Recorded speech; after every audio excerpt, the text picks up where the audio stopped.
Elena Martinez had been working as a maid in the Grand Blackwood mansion for exactly 3 years, 2 months, and 14 days.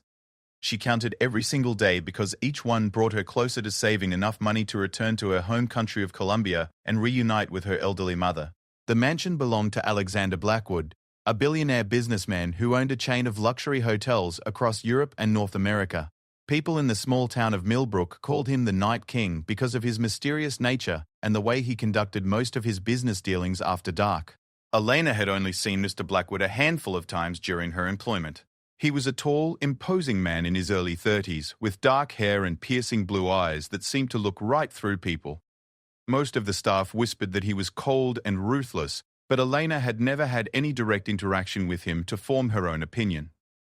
She worked the night shift, cleaning the east wing of the massive estate while the family slept. What nobody knew, not even her closest friend Maria, who worked in the kitchen, was that Elena was carrying a secret that could change everything. 4 months ago, during a staff party celebrating the mansion's anniversary, Elena had too much wine and ended up in a situation she never could have imagined.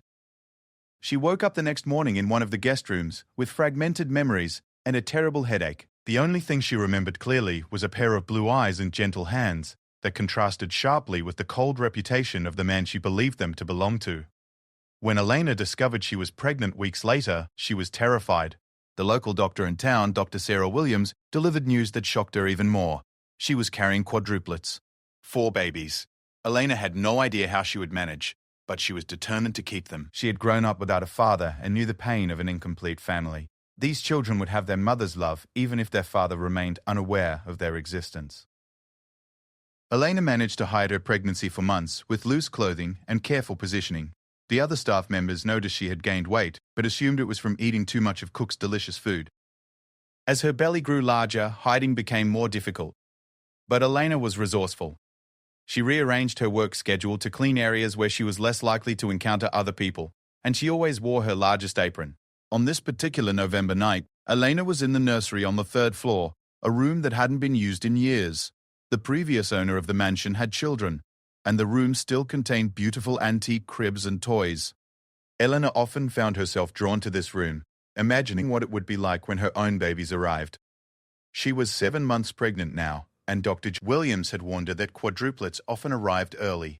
As Elena dusted the windowsill, she felt a sharp pain in her lower back. She had been experiencing these pains more frequently lately, but Dr. Williams had said they were normal.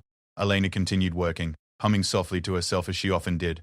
The babies seemed to respond to her voice, moving gently when she sang the lullabies her own mother had sung to her as a child.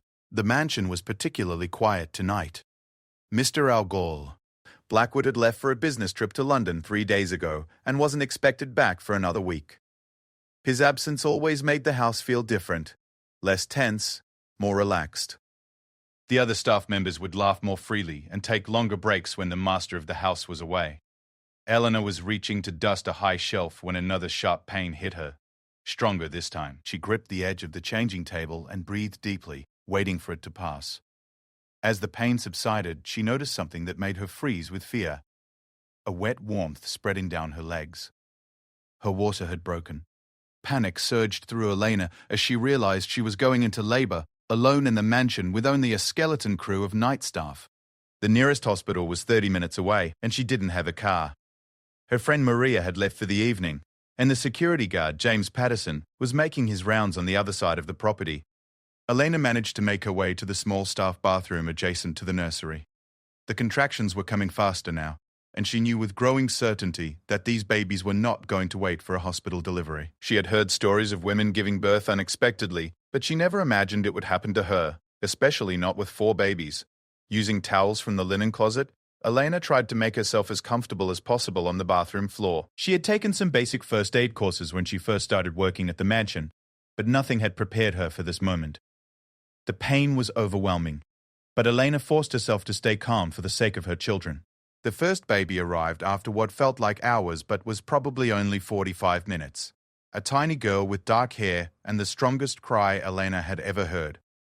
Elena wrapped her daughter in a clean towel and placed her gently in the empty laundry basket she had lined with soft linens. The second baby, another girl, arrived 20 minutes later. Then a boy, followed by his brother. 4 perfect, tiny human beings lay in the makeshift nursery Elena had created in the bathroom.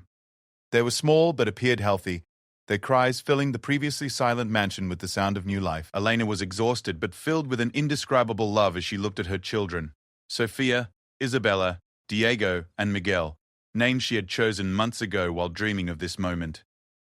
Elena knew she needed medical attention for both herself and the babies, but she was afraid. What would happen to her job? How would she explain this to Mr. Blackwood when he returned? Would she be fired and forced to leave the country before she could properly care for her children? As these thoughts raced through her mind, Elena heard something that made her blood run cold. The distinctive sound of Mr. Blackwood's car pulling up the long driveway. The headlights swept across the windows of the third floor, and Elena realized with growing horror that he had returned early from his trip. Elena could hear James, the security guard, greeting Mr. Blackwood at the front entrance. Their voices carried up through the mansion's grand staircase, and Elena strained to listen while trying to keep the babies quiet. She heard Mr. Blackwood asking about the staff, whether everything had been normal in his absence. James mentioned that everyone had been working their regular shifts and that there had been no problems. The sound of footsteps on the marble staircase grew louder as Mr. Blackwood made his way up to his private office on the third floor. Elena realized with terror that he would have to pass directly by the nursery to reach his office. She gathered the babies as carefully as she could, wrapping them in towels and holding them close to her chest. Elena's mind raced with possibilities. She could try to sneak down the back stairs to the servants' quarters, but the babies might cry and alert Mr. Blackwood to their presence. She could hide in the nursery closet until he went to his office. But what if he decided to check the unused rooms?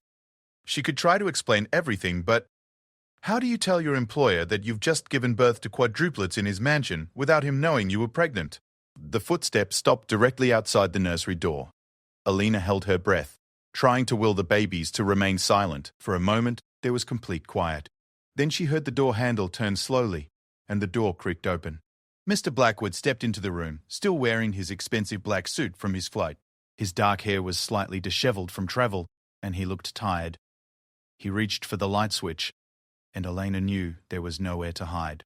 The room flooded with warm light from the antique chandelier, and Alexander Blackwood found himself staring at a scene he never could have imagined. Elena Martinez, the quiet night maid he barely knew, was sitting on the floor beside the old changing table, holding 4 tiny babies in her arms. Her work uniform was wrinkled and stained. Her dark hair had escaped from its usual neat bun, and she looked up at him with eyes filled with fear and exhaustion. For a long moment, neither of them spoke. Alexander's business mind, trained to quickly process unexpected situations, struggled to make sense of what he was seeing. The practical questions came first. When had she been pregnant? Where had the babies come from? Why was she in the nursery? But as he looked more closely at the 4 tiny faces peeking out from the towels, Alexander felt something shift in his chest. There was something familiar about their features. Something that made him take a step closer rather than demand an explanation. Elena finally found her voice, though it came out as barely more than a whisper. Blackwood, I can explain. Please don't call the police. I know I should have told someone, but I was scared. I needed this job, and I didn't know what would happen if you found out. Alexander held up a hand to stop her nervous rambling. His eyes moved from Elena's face to the babies and back again. Are you hurt? Do you need medical attention? The gentle concern in his voice surprised Elena. She had expected anger, demands for explanations, immediate termination. Instead, he seemed genuinely worried about her well-being. I think I'm okay, Elena replied, though she wasn't entirely sure. The adrenaline was beginning to wear off, and she was feeling weak and dizzy. But the babies, they're so small. They should probably see a doctor. Alexander pulled out his phone and dialed a number. Dr. Williams, this is Alexander Blackwood. I need you to come to the mansion immediately. We have a medical situation. Yes, it's urgent. 4 newborns and their mother. No, I'll explain when you get here. As he ended the call, Alexander looked back at Elena. Something was nagging at him, a memory just out of reach. The baby's features, Elena's nervous behavior over the past few months that he had attributed to shyness, the timing. Elena, he said softly, kneeling down to get a closer look at the children. I need to ask you something, and I want you to tell me the truth. When did this happen? When were these babies conceived? Elena's cheeks flushed red, and she looked down at the babies rather than meeting his eyes. The staff party, she whispered. In February. I know it was wrong, and I know you probably don't remember. But the memory hit Alexander like a physical blow. The staff anniversary party. He had been going through a difficult divorce. His ex-wife had been particularly vindictive that week, and he had drunk more than usual. He remembered talking to Elena in the garden, being struck by her kindness and genuine nature, in contrast to the artificial people he usually dealt with in his business world. He remembered thinking she was beautiful, not in the polished way of the women he typically dated, but in a natural, honest way that drew him in. He remembered walking her to one of the guest rooms because she had seemed unsteady on her feet. He remembered gentle conversation, the way she had listened to him talk about his loneliness and the pressure of his business empire. And he remembered crossing a line that he had never intended to cross with an employee, driven by loneliness and alcohol and her unexpected understanding. The next morning, he had been horrified by his behavior. Elena had been gone when he woke up, and he had convinced himself that maybe nothing had happened, that maybe they had both just been too drunk and had fallen asleep in the same room. He had been too embarrassed and confused to bring it up with her, and she had gone back to avoiding him as she always had. Now, looking at these 4 tiny faces, Alexander saw features that were unmistakably familiar. The shape of their eyes, the curve of their small mouths. Even the way the little boy on the left was curling his tiny fist exactly the way Alexander did when he was thinking. "These are my children," Alexander said, the words coming out as a statement rather than a question. Elena nodded, tears streaming down her face. "I didn't know how to tell you. I was scared you would think I was trying to trap you or get money from you. I just wanted to raise them myself and not cause any trouble." Alexander reached out tentatively, and Elena shifted one of the babies so he could see her more clearly. The little girl opened her eyes and looked directly at him, and Alexander felt something he had never experienced before. An instant, overwhelming love that seemed to fill every empty space in his chest. "What are their names?" he asked. "Sophia, Isabella, Diego, and Miguel," Elena replied, pointing to each baby as she said their names. Alexander repeated the names softly, as if testing how they felt in his mouth. These were his children. He was a father to 4 beautiful babies, and he had almost missed their birth entirely. Dr. Williams arrived 20 minutes later, followed by 2 nurses with portable equipment. She examined both Elena and the babies with professional efficiency, pronouncing them all remarkably healthy considering the circumstances. "The babies are small, as expected with quadruplets, but they appear to be breathing well and their reflexes are good," Dr. Williams explained. "Elena, you did an amazing job delivering them safely. However, I'd like to take everyone to the hospital for proper monitoring, at least for tonight." As the medical team prepared to transport Elena and the babies, Alexander made a decision that would change everything. "I'm coming with you," he told Elena. "These are my children too, and I want to make sure you're all properly cared for." Elena looked at him with surprise and something that might have been hope. "You don't have to do that. I know this complicates everything for you." Alexander took her hand gently. "Elena, I may not have known about them before tonight, but these babies are the most important thing that has ever happened to me. We need to talk about a lot of things, but right now, all that matters is making sure you and they are safe and healthy." As they prepared to leave the mansion, Alexander looked back at the nursery one more time. A few hours ago, it had been nothing but a dusty reminder of the previous owners. Now it represented possibility, family, a future he had never dared to imagine. Elena settled into the ambulance with the 4 babies, still hardly believing that Alexander had not only accepted them, but seemed genuinely happy about their existence. She had spent months terrified of this moment, and instead of the disaster she had imagined, she felt the first stirring of hope that maybe, just maybe, these children might have the complete family she had always dreamed of giving them. Alexander rode in his car behind the ambulance, his mind reeling with the implications of the night's events. He was a father, not just to 1 child, but to 4. Elena, the quiet woman he had barely noticed for 3 years, was the mother of his children. His entire life had changed in the space of an hour. As the convoy made its way through the quiet streets toward the hospital, Alexander found himself thinking not about the complications this would cause in his business or his social life, but about the way little Sophia had looked at him with those serious dark eyes, as if she already knew he was her father and was deciding whether or not to approve of him. The next morning brought a chaos that Alexander Blackwood had never experienced in his carefully controlled life. The private wing of Millbrook General Hospital buzzed with activity, as nurses, doctors, and specialists came and went from Elena's room, where the 4 babies were being monitored in state-of-the-art incubators that Alexander had insisted on having brought in. Dr. Williams had spent the early morning hours running comprehensive tests on all 4 babies. Despite being born at 33 weeks, Sophia, Isabella, Diego, and Miguel were remarkably healthy. Their birth weights ranged from 3 pounds, 2 ounces, to 4 pounds, 1 ounce. And their lung function was better than expected for babies born at their gestational age. Elena had barely slept, not because of pain or discomfort, but because she couldn't stop watching Alexander interact with their children. Every few minutes, throughout the night, he would walk over to one of the incubators and speak softly to the baby inside. He had removed his expensive suit jacket and rolled up his sleeves, and Elena was struck by how natural he looked as a father, despite having only learned of their existence hours earlier. Around 7 in the morning, Alexander's personal assistant, Catherine Hayes, arrived at the hospital looking frazzled and confused. Catherine had worked for Alexander for 8 years and prided herself on knowing every detail of his life and business. The emergency phone call she had received at 5 a.m., instructing her to clear his schedule for the next week and arrange for several specialists to consult on newborn care, had left her completely bewildered. "Mr. Blackwood," Catherine said as she approached him in the hallway outside Elena's room, "I've cancelled your meetings with the Tokyo investors and postponed the hotel opening in Miami as you requested. But I have to ask, what exactly is the emergency?" "Are you ill?"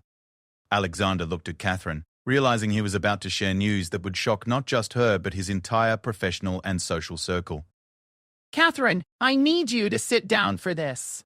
They found a quiet corner in the hospital waiting area, and Alexander explained the events of the previous night. Catherine's expression changed from confusion to disbelief to something approaching panic as she processed the information. "You have 4 babies?" Catherine repeated, as if saying it out loud would help her understand. "With Elena from the cleaning staff? And they were born last night in the mansion?" "They're my children, Catherine," Alexander said firmly. "And Elena isn't just cleaning staff. She's their mother, and that makes her incredibly important." Catherine's professional instincts kicked in despite her shock. "Okay, we need to control this narrative before the media gets hold of it. Your divorce from Victoria was front-page news for weeks. If reporters find out you have secret quadruplets with a maid..." "Stop," Alexander interrupted. "These aren't secret quadruplets, and Elena isn't a maid in the way you're thinking. These are my children, and I'm going to be involved in their lives. We're not hiding anything or controlling any narratives." Catherine stared at her boss, realizing that something fundamental had changed in him overnight. In all her years working for Alexander Blackwood, she had never seen him speak with such protective intensity about anything or anyone. Meanwhile, back in Elena's hospital room, she was having her own difficult conversation with her friend Maria, who had arrived as soon as she heard the news from James, the security guard. "Elena, I can't believe you hid this from me for 9 months, Maria said, shaking her head as she looked at the 4 babies. "And Mr. Phil, Blackwood is really their father? Our boss? The man who barely says hello when he passes us in the hallway? He's different than we thought," Elena said quietly. "Last night, when he found us, he wasn't angry. He was kind, concerned. And the way he looks at them, Maria, he really wants to be their father." Maria, who had been Elena's closest friend since they both started working at the mansion, was worried. "Elena, you know I care about you like a sister, but you have to be careful. Rich men like Mr. Blackwood, they live in a different world. What happens when the novelty wears off? What happens when his fancy friends find out about this?" Before Elena could respond, there was a soft knock on the door. Alexander entered, followed by an elegant woman in her 50s whom Elena didn't recognize. "Elena, I'd like you to meet Dr. Paulson." "Jennifer Morrison," Alexander said. "She's one of the best pediatric specialists in the state, and she's agreed to oversee the baby's care." Dr. Morrison approached Elena with a warm smile. "Congratulations, my dear. Mr. Blackwood has told me what an extraordinary job you did delivering these beautiful children.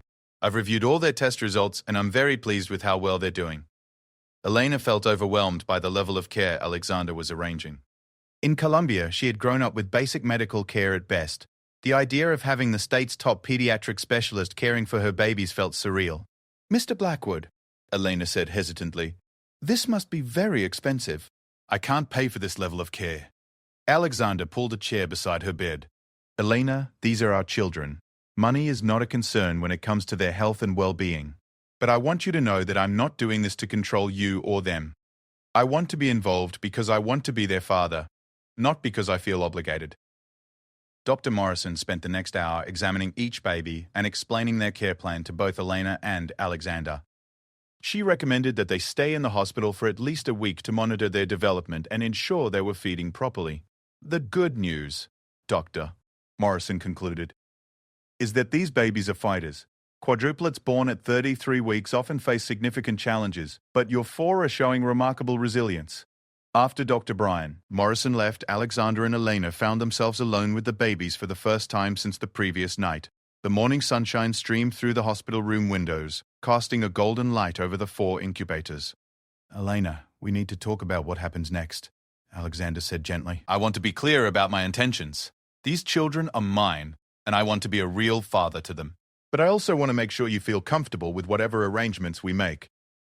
Elena had been dreading this conversation, but also needing it. What kind of arrangements? First, you'll never have to worry about money again. I want to set up trust funds for each of the children, and I want to make sure you have everything you need to care for them properly. Second, I'd like you to consider moving into the main house at the mansion. The east wing has a beautiful suite that could be converted into a family area. Elena's eyes widened. You want us to live in the mansion? With you?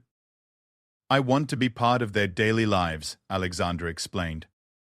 I want to be there for bedtime stories and midnight feedings and first words.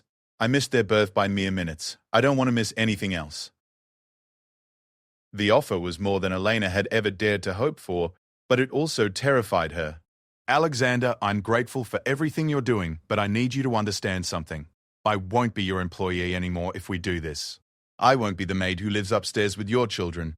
If we're going to be a family, even an unconventional one, we need to be equals in raising them. Alexander was quiet for a moment, considering her words. You're absolutely right. I'm sorry. I'm still thinking like a businessman instead of a father. What would make you comfortable?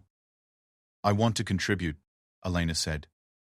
I have a degree in early childhood education from Columbia that was never recognized here, which is why I was cleaning houses. If I'm going to live in your mansion, I want to be there as the mother of your children and as someone who contributes to the household, not as someone who is kept by you.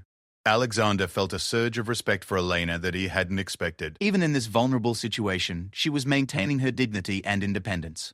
What if you managed the children's education and development? He suggested. I could hire tutors and teachers to work under your direction. You could create and oversee their entire early learning program. Elena's face lit up with the first genuine smile Alexander had seen from her since the previous night. I would love that. I've always dreamed of working with children in a meaningful way.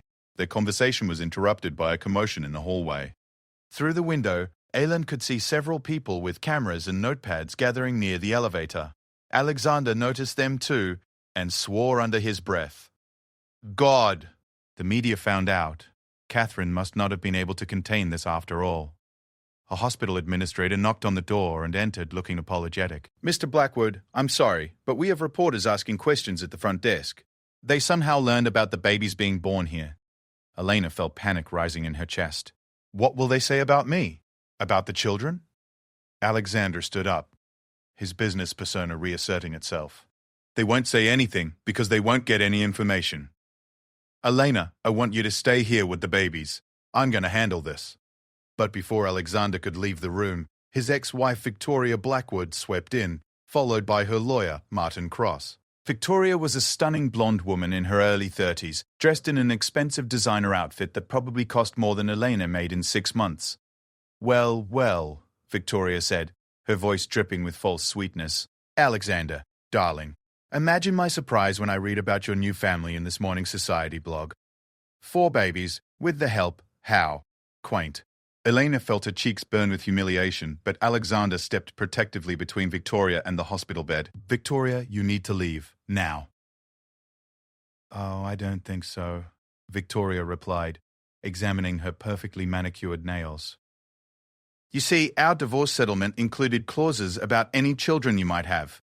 If these babies are really yours, then I'm entitled to a review of our financial arrangements. Martin Cross stepped forward with a briefcase. Mr. Blackwood, my client has legitimate concerns about how these new developments might affect her settlement agreement. Alexander's voice became deadly quiet, a tone that Elena had never heard, but that made her understand why people called him the Night King.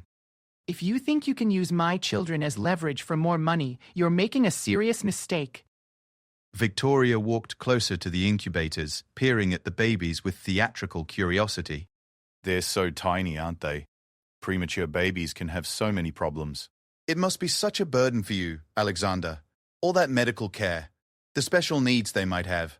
And their mother, Victoria, turned to look at Elena with undisguised disdain. She must feel so out of her depth in your world. Elena had remained quiet through this exchange, but Victoria's words triggered something protective and fierce in her. She stood up from the hospital bed, ignoring the soreness in her body. You're right, Elena said calmly, addressing Victoria directly. I am out of my depth in Alexander's world. I don't know about society blogs or financial settlements or designer clothes. But I know about love, and I know about family, and I know that those 4 babies are the most precious things in this room. Victoria laughed, but there was something sharp and unpleasant about the sound. How refreshing. The help thinks she understands family. That's enough. Alexander's voice cut through the tension like a knife. Victoria, you have 30 seconds to leave this room before I call security. And Martin, if you think you can use my children's birth to renegotiate a divorce settlement that was finalized 6 months ago, you're going to find yourself on the wrong side of a very expensive legal battle. Victoria realized that Alexander was not going to be intimidated. She had never seen him so protective of anything, and she understood that these babies had changed something fundamental in him. This isn't over, Alexander, Victoria said as she headed for the door. I meant what I said about the settlement review. And when word gets out about your little family situation, don't expect everyone to be as understanding as you hope. After Victoria and her lawyer left, Elena sank back onto the hospital bed, feeling emotionally drained. The confrontation had made her realize how complicated Alexander's world really was, and how difficult it might be for her and the babies to fit into it. I'm sorry about that, Alexander said, sitting beside her bed again. Victoria is vindictive. She's never been able to accept that our marriage was over. Is what she said true? Elena asked. About the settlement and the legal complications? Alexander was quiet for a moment. There might be some legal challenges, but nothing that can't be handled. What concerns me more is how you're feeling about all this. Victoria was cruel to you, and I should have prevented that. Elena looked at the 4 babies, sleeping peacefully in their incubators despite the chaos that had surrounded them. Alexander, I need to ask you something, and I need you to be completely honest with me. Of course. Are you going to get tired of this? When the novelty wears off, when the media attention becomes too much, when your business associates start treating you differently because of us? Are you going to decide that being a father to 4 babies with a woman from a completely different background is more trouble than it's worth? Alexander was quiet for a long time, considering her question. When he finally spoke, his voice was softer than Elena had ever heard it. Elena, I've spent my entire adult life building a business empire, accumulating wealth and power and influence. I've had relationships with women who wanted me for my money, and I've had business partnerships with people who only cared about what I could do for them. I've been married to someone who saw me as a trophy and a source of financial security. He paused, looking at their sleeping children. But last night, when I walked into that nursery and saw you with our babies, I felt something I had never experienced before. Not obligation, not duty, not even just love, but completeness. Like I had been living my whole life with a piece missing, and suddenly it was there. Elena felt tears welling up in her eyes. I can't promise you that the outside world won't be complicated, Alexander continued. I can't promise that there won't be challenges or people who don't approve or media attention that makes things difficult, but I can promise you that I will never get tired of being their father, and I will never see you as anything less than the woman who gave me the most important gift of my life. As if responding to their father's words, baby Diego began to fuss in his incubator. Alexander stood up and walked over to the baby, speaking softly until Diego settled back to sleep. Elena watched this interaction and felt something she had been afraid to acknowledge. She was falling in love with Alexander Blackwood. Not with his money or his power or his mansion, but with the gentle way he spoke to their children, and the protective way he had stood up to his ex-wife, and the genuine emotion in his voice when he talked about becoming a father. The realization both thrilled and terrified her. She had entered into this situation hoping only that he would accept the children and perhaps provide some financial support. She had never imagined that she might have feelings for him, or that he might come to care for her as more than just the mother of his children. Outside the hospital room, the media attention was growing. Catherine Hayes was fielding phone calls from reporters, business associates, and social acquaintances who had heard rumors about Alexander's new family. The story was spreading quickly through both traditional media and social networks. But inside the quiet hospital room, Elena and Alexander sat together watching their 4 children sleep, both of them beginning to understand that their lives had been forever changed, not just by the births of Sophia, Isabella, Diego, and Miguel, but by the unexpected connection they were discovering with each other. The afternoon brought another surprise visitor. Elena's elderly neighbor, Mrs. Rosa Gutierrez, who had driven 3 hours from Elena's small apartment in the city, after hearing about the babies from Maria. "Mija," Mrs. Gutierrez said, embracing Elena carefully. "I had to come see these beautiful babies. Maria told me what happened, but I had to see with my own eyes that you and the little ones are safe." Mrs. Gutierrez had been like a grandmother to Elena since she arrived in the United States. Elena had told her about the pregnancy but had sworn her to secrecy about the father's identity. Alexander watched the warm interaction between Elena and the older woman, seeing yet another side of the woman who had given birth to his children. Mrs. Gutierrez treated Elena like family, fussing over her comfort and cooing over the babies with genuine affection. "And you must be Mr. Blackwood," Mrs. Gutierrez said, turning to Alexander with sharp, assessing eyes. "Elena told me you were the father of these babies." "Yes, ma'am," Alexander replied, something about the older woman's dignity making him feel like he should stand up straighter. "Mrs. Reynolds." Gutierrez studied him for a moment. "Elena is like a daughter to me, Mr. Powell." "Blackwood. She is a good girl with a pure heart. These babies are lucky to have her as their mother." "I agree completely," Alexander said. "They're lucky to have her, and so am I." Mrs. Gutierrez nodded approvingly. "Good answer. You treat her with respect, and you will have my blessing. You hurt her or those babies, and you will answer to me." Despite everything that had happened in the past 24 hours, Elena found herself smiling at the sight of one of the most powerful businessmen in the country being gently threatened by her elderly neighbor.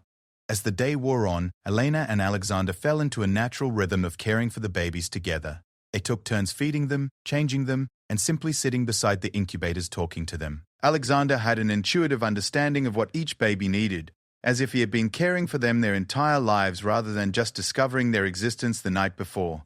When visiting hours ended and the hospital grew quiet, Alexander made a decision that surprised even him. "Elena, would it be all right if I stayed here tonight? I can sleep in the chair. I don't want to leave them." "Or you?" Elena felt her heart skip at his words. "Of course you can stay. They should have both their parents here." As they settled in for their second night as a family, Elena realized that whatever challenges lay ahead, legal battles with Victoria, media scrutiny, the complications of blending their very different backgrounds, she was no longer facing them alone. Alexander pulled his chair close to her hospital bed, and they sat together in the dim light, watching over their 4 sleeping children and beginning to imagine what their future might look like together. 3 weeks later, Elena stood in what had once been the formal dining room of Blackwood Mansion, watching contractors transform the space into a beautiful nursery for the quadruplets. True to his word, Alexander had converted the entire east wing of the mansion into a family living area, complete with a master bedroom for Elena, individual nursery spaces for each baby, a playroom, and a private kitchen where Elena could prepare the children's meals as they grew older. The transformation wasn't just physical. Elena had traded her maid's uniform for comfortable clothes that allowed her to chase after 4 increasingly active babies. Her hair, which she had always worn in a tight, practical bun, now fell in soft waves around her shoulders. Alexander had hired a team of specialists to help with the baby's care, but he insisted that all major decisions about their upbringing be made jointly by him and Elena. Morrison had been amazed by how quickly Sophia, Isabella, Diego, and Miguel had thrived after leaving the hospital. At their 3-week checkup, all 4 babies were gaining weight steadily and meeting every developmental milestone. Diego had been the first to smile, melting Alexander's heart completely when he grinned during a diaper change. Isabella was the most vocal, letting everyone know exactly when she was hungry or tired. Sophia was the observer, watching everything with serious dark eyes that reminded everyone of her father. Miguel was the charmer, seeming to flirt with every nurse and doctor who examined him. The media attention had been intense for the first week after the story broke, but Alexander's legal team had managed to control the narrative by focusing on the positive aspects: a successful businessman embracing fatherhood, the miracle of healthy quadruplets, the heartwarming story of an unexpected family. Victoria's attempts to create negative publicity had backfired when her lawyer's challenge to the divorce settlement was thrown out of court for lack of merit. Elena was in the new nursery, feeding Miguel, while Alexander sat in the rocking chair beside her with Sophia, when Catherine Hayes knocked on the open door. "Mr. Blackwood, I have the final contracts from the Denver Hotel project and the board meeting materials for next week," Catherine said, then paused as she watched Alexander gently burp the baby on his shoulder. In the 3 weeks since the baby's birth, Catherine had watched her boss transform from a driven, sometimes ruthless businessman into a man who scheduled conference calls around feeding times and insisted that all important meetings include virtual participation options so he could be home with his family. "Leave the contracts on my desk upstairs," Alexander said without taking his eyes off Sophia, and pushed the board meeting to Thursday afternoon. "Diego has his first physical therapy appointment on Tuesday, and I don't want to miss it." Diego had been born with a slightly twisted foot, a common condition in multiple births that required gentle physical therapy to correct. Alexander had insisted on learning all the exercises himself so he could help with Diego's treatment at home. Catherine nodded and left, still marveling at the change in her employer. The merger deals and hotel openings that had once been his sole focus now took second place to diaper changes and baby schedules. "Do you ever regret it?" Elena asked Alexander that evening as they sat together on the sofa in their private living room, each holding 2 sleeping babies. "Changing your whole life so dramatically for us?" Alexander looked at her as if she had asked whether he regretted breathing. "Elena, do you know what my life was like before that night I found you in the nursery?" Elena shook her head. "I woke up every morning in a house that felt like a museum. I ate breakfast alone while reading business reports. I spent my days in meetings with people who only cared about profit margins and market share. I came home to silence, ate dinner alone, and went to bed alone. I had everything money could buy and nothing that actually mattered." He looked down at Isabella and Miguel, sleeping peacefully in his arms. "Now I wake up to baby sounds, sometimes crying, sometimes just the soft breathing of 4 little people who depend on me. I eat breakfast while you tell me funny things they did during the night. I spend my days looking forward to coming home to chaos and laughter and the smell of baby powder. I go to bed exhausted but completely fulfilled." Elena felt tears welling up in her eyes. Over the past 3 weeks, she had watched Alexander become not just a devoted father, but also a caring partner to her. He consulted her on every decision, respected her opinions about the children's care, and treated her as an equal in every way. "There's something I need to tell you," Elena said softly. "Something I should have said earlier." Alexander shifted the babies carefully so he could give Elena his full attention. "I'm falling in love with you," Elena said, her voice barely above a whisper. "Not because of the mansion or the security you've given us, but because of who you are with them, with me. I see the way you read to Sophia even though she's too young to understand. I see how patient you are when Diego cries during his therapy. I see how you make funny faces to make Isabella laugh. And I see how you look at me like I'm the most important person in your world." Alexander was quiet for a long moment, and Elena began to worry that she had misread the situation, that she had confused his devotion to the children with feelings for her. Then he spoke, his voice filled with emotion. "Elena, I fell in love with you the night I found you in that nursery. Not just because you had given me 4 beautiful children, but because of your courage. You delivered 4 babies alone, in a strange place, and your first concern wasn't for yourself but for their well-being. You stood up to Victoria when she tried to intimidate you. You insisted on maintaining your dignity even when I was offering you everything money could buy." He paused, looking at their sleeping children. "I've been afraid to tell you how I felt because I didn't want you to think I was just trying to create some fantasy family to make myself feel better about missing their birth and their first days. But Elena, what I feel for you isn't about the babies. It's about you. Your strength, your kindness, your intelligence, the way you hum while you're feeding them, the way you worry about whether they're too warm or too cold, the way you've never once asked me for anything but have given me everything." Elena leaned over carefully and kissed him, a soft, gentle kiss that tasted of hope and new beginnings. The next morning brought an unexpected visitor. Elena's mother, Carmen Martinez, arrived from Colombia with 2 suitcases and a determined expression on her face. Elena had been able to bring her mother to visit using Alexander's private jet, something that would have been impossible before. "Mija, Carmen said, embracing Elena carefully while looking over her shoulder at the 4 babies in their bouncy seats. I had to come meet my grandbabies and see this new life you have built. Carmen was a small, dignified woman in her 60s, who had worked as a seamstress her entire life to support Elena's education. She spoke limited English, but her warmth and grandmother instincts transcended language barriers. Alexander, who had been learning basic Spanish to communicate better with Elena's family and friends, greeted Carmen in her native language. Señora Martínez, bienvenida a nuestra casa. Estamos muy felices de conocerla. Carmen's face lit up at his effort, and Elena translated the more complex parts of their conversation.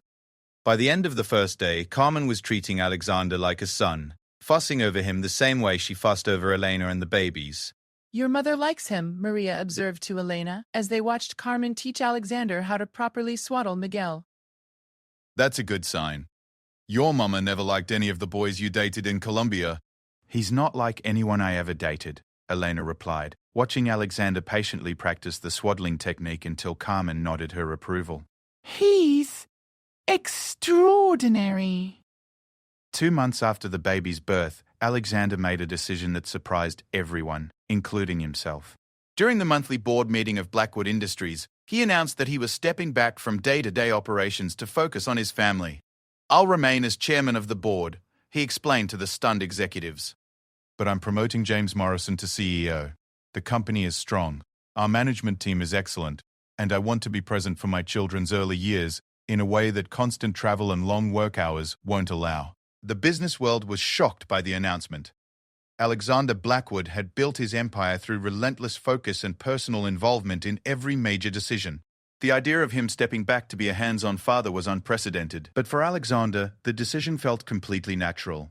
He had discovered that success measured in dollars and market share paled in comparison to the satisfaction of helping Diego take his first steps, or hearing Isabella say, "Dada," for the first time.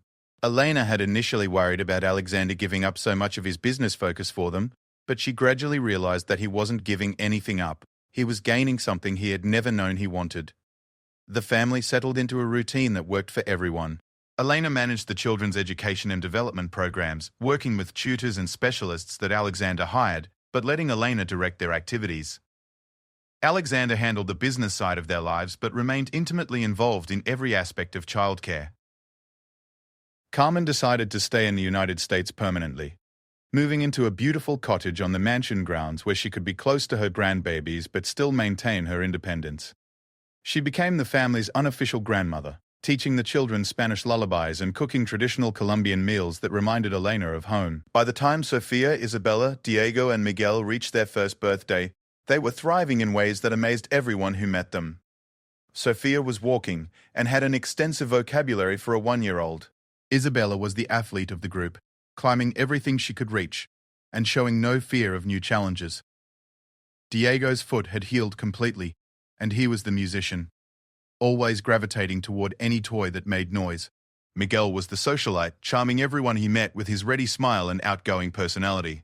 The first birthday party was held in the mansion's gardens, with decorations in soft pastels and a guest list that included everyone who had become important in the children's lives. Dr. Morrison, Mrs. Gutierrez, Catherine Hayes, the nurses from the hospital, and Maria and her family. As Elena watched Alexander help each child blow out their birthday candles, she reflected on how completely their lives had changed. A year ago, she had been a single woman cleaning houses and dreaming of returning to Colombia. Now she was part of a family she had never dared to imagine. "What are you thinking about?" Alexander asked, joining her on the garden bench where she had been watching the festivities. "Just marveling at how different life can be from what you expect," Elena replied. "A year ago, if someone had told me I would be living in a mansion with 4 children and falling asleep next to you every night, I would have thought they were crazy." Alexander took her hand, a gesture that had become natural for them over the months. "Speaking of falling asleep next to me every night," he pulled a small velvet box from his pocket, and Elena's heart began to race. "Elena Martinez," Alexander said, getting down on one knee in front of the bench while their 4 children played nearby. "You gave me the greatest gifts of my life, not just our beautiful children, but also the chance to become the man I never knew I could be. Will you marry me?" Elena looked at the ring, a beautiful diamond surrounded by 4 smaller stones representing their children, and then at Alexander's face. which showed both confidence and vulnerability. "Yes," she said simply, and Alexander slipped the ring onto her finger while their friends and family cheered around them.